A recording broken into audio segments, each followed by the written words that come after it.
Hi everybody, today at Marcel's Hockey School I'll be showing you how to put on your hockey gear and how it should be fitting properly in order to find that proper balance between protection and mobility.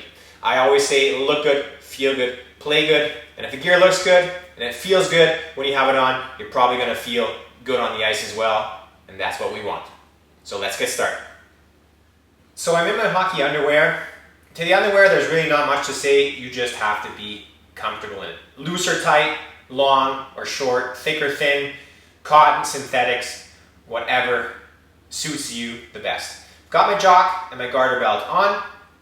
Not too much to say about them. Jock has to protect our most important parts. What I do like about the jocks though is the ones that have a little bit of protection here up along the pelvis. I think that's really good. Jock and garter belt also come in a two-piece short type combo. That's also no problem. Come to the knee pads. All the new knee pads say right or left on it, so you can't really get mixed up about which should go on which leg. Two Velcro straps get the job done, so they're really easy to put on. What's going to be important when fitting knee pads is that there should not be too much room between the end of the knee pad and your ankle bone. It should also not go all the way down, because when you're putting your skates on, they're going to interfere with each other. But if the knee pad would go all the way up here, I have my skate on, I'd have a little bit of room in between where I could get slashed, get hit by a puck, injure myself. So I'd say about an inch is probably going to be good. Here I have probably a little bit more than an inch. That still should be okay, but no more than an inch and a half. Otherwise you're going to have a big hole between knee pad and skate. Just going to put my hockey socks on. Pull them over my knee pads. Clip them on with a garter belt, and when I'm finished doing this, we'll talk about the pants. So next come the pants. Some players put their skates on before their pants. You can open up here the pants with zippers on the side so you can get your foot through even if you have a skate on. But most of us are going to be putting our pants on before we put our skates on. I'm going to pull them up. Do up the belt.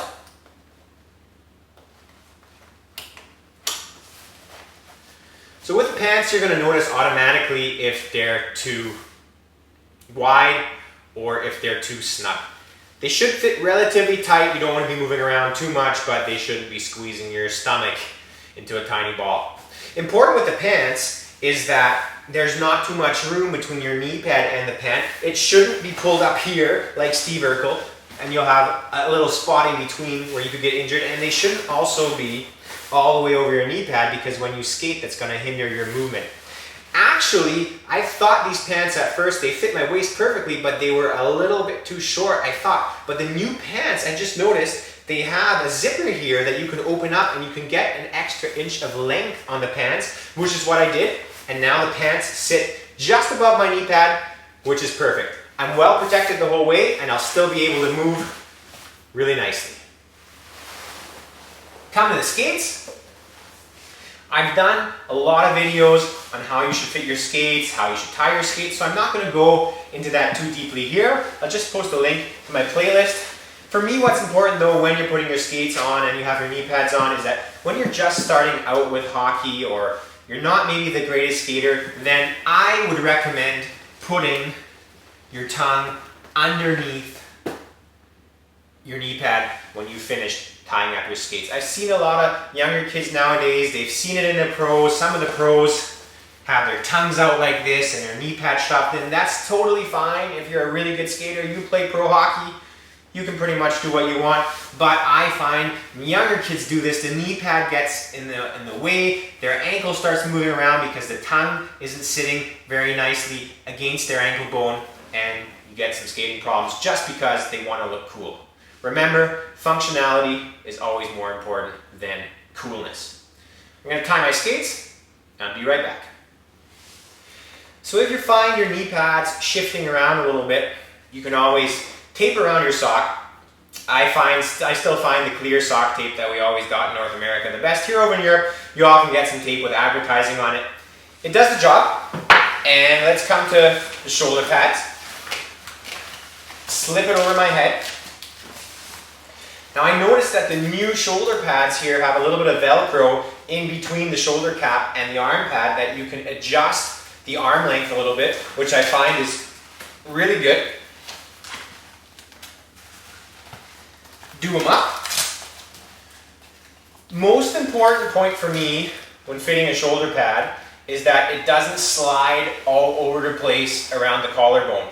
You should have enough space for your neck to go through, but the collar shouldn't be so wide that if it just gets pushed a little bit, that your entire shoulder will be showing, because then if you crash into the boards, it's going to hurt a lot. This is a good fit. I can move it around a little bit if I use force, but it's not going to shift around too much on its own. It fits snugly.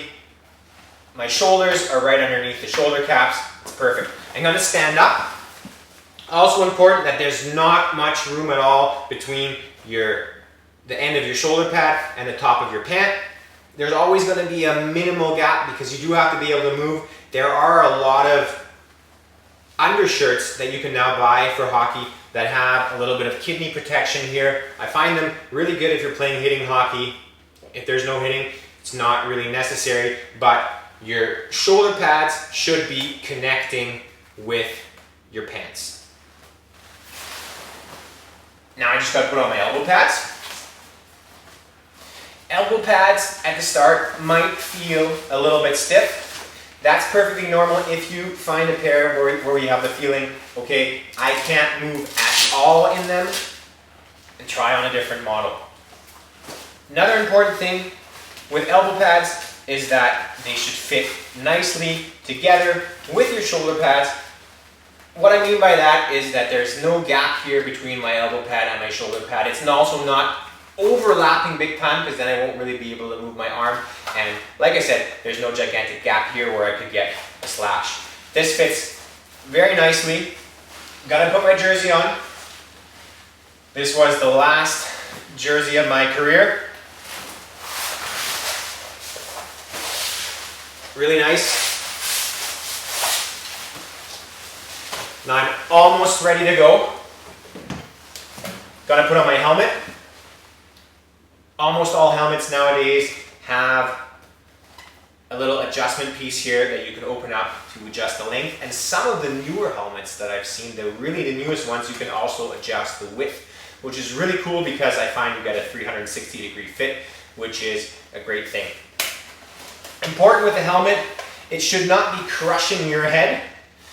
The foam should be sitting lightly along your temples, and when you move your head up and down, obviously the helmet should not be sliding all over the place. If it is, either it needs to be adjusted or you need a different size helmet. I'm gonna put on my chin strap. Chin strap by me could probably be a tiny bit tighter, not so tight that it's strangling me though. And if you wear a full face cage, I've seen a few kids the last couple of weeks at hockey camps, their chin guard was down here and their chin was here. That's not going to help you too much if you fall on your face. You're going to hit your chin against the cage. That's going to hurt. Make sure your chin sits nicely in the chin guard, that the cage is not too big. For those of you who wear a visor, I would really recommend wearing a mouth guard as well. I wore a mouth guard my entire pro career, and I know if I wouldn't have, I'd be sitting here doing this video with a few less teeth. Mouth guard at a dentist, to get done by a dentist, they fit really nice, they don't really bug very much. Just a regular commercial mouth guard might slide around, you might not be able to breathe so well. Go to a dentist, get a really nice mouth guard made. Then just gotta put on my gloves. With gloves, for adults, 13 inches, 14 inches, 15 inches are the most common, with 14 being by far the most common length used. I also use 14 inches. I find 15 would be a little bit too long. It would cross over my elbow pad. I wouldn't be able to move my wrist very well. 13, I'd have a big gap between my glove and my elbow pad. We don't want to have that. I have a nice connection here between my glove and my elbow pad. They're just touching each other. That's what you want to see. You might have noticed I've pulled the inside part here out. Normally this is stuck in, but I find this way I have a little bit more movement inside the glove, which I like to have.